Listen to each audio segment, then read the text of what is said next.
الفريك. تمام. وهيبقى معانا بصلة وتوم والتوابل، طبعا الملح والفلفل. هو بيبقى له كذا طريقة. طبعا احنا هنعمله النهاردة شوربة. طبعا في بيعملوه طواجن، وفي بيحشوا بيه الحمام.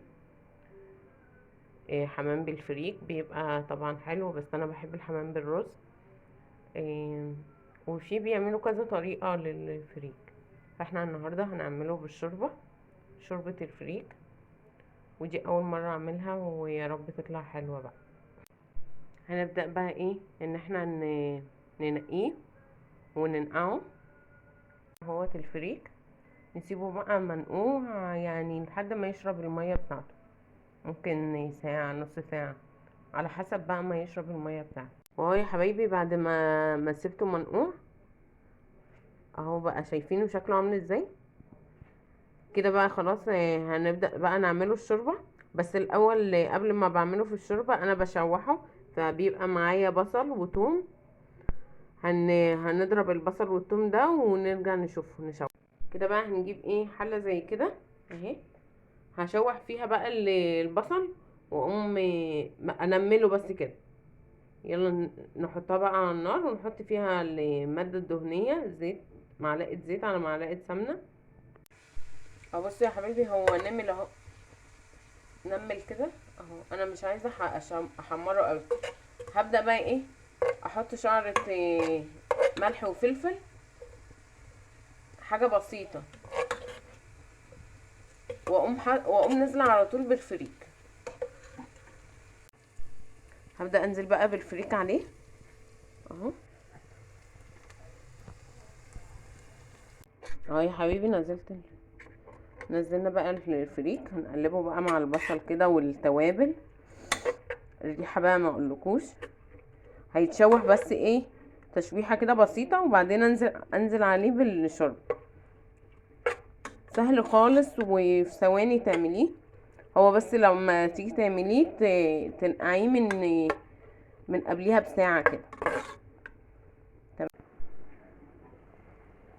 بصوا بقى اللحمه اهي، البخار بس لسه ايه، لسه شويه عليها. بحطلها بجسها كده بالشوكه لسه شويه، لما تتسلق بقى تتسلق براحتها. اهو بقى يا حبايبي اهو، تشوحوا كده شويه. يا سلام بقى على الريحه، البصل والثوم والتوابل معاه ريحته جميله جدا. جربوه كده، الشوربه ان شاء الله تعجبكم. واعملوا الخطوه دي، ان انتوا تشوحوه كده قبل ما تسلقوه على طول، لان في ناس بتعملوا ايه، بتسلقوا كده على طول. بصوا يا حبايبي، هو اتشوح اهو. هبدأ بقى ايه، ننزل عليه بالشوربه المرقه بتاعتنا، وهو متشوح تشويحه جميله قوي. ياخد غلوه بقى، نغطيه وياخد غلوه. وادي يا حبايبي الفريك، الشوربه اهي اهو، شايفين.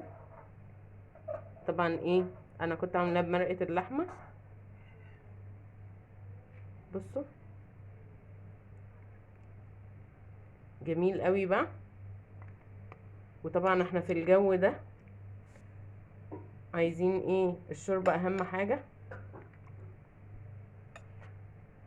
بتبقى عايزه حاجات ترفع المناعه، وفي نفس الوقت تديكوا سعرات حراريه ودفع.